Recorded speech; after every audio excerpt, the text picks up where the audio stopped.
विरोधी पक्षनेते पदावरनं पृथ्वीराज चव्हाणांनी मुख्यमंत्री देवेंद्र फडणवीसांवर हल्लाबोल केलाय। मुख्यमंत्र्यांनी मनाचा मोठेपणा दाखवावा, विरोधी पक्षनेते पद द्यायचं नसेल तर नाही म्हणून सांगावं, असा टोलाही त्यांनी फडणवीसांना लगावलाय। महाराष्ट्र सरकारने विशेषतः मुख्यमंत्री देवेंद्र फडणवीस यांनी जरा मनाचा मोठेपणा दाखवला पाहिजे। तुम्ही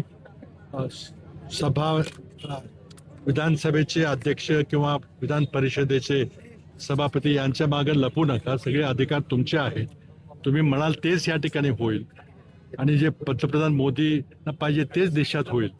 त्यामुळे हे बाकी तुम्ही नाटकं करू नका आणि तुम्हाला जर करायचं असेल तर करून टाका, नसेल करायला सांगा की नाही करणार मी।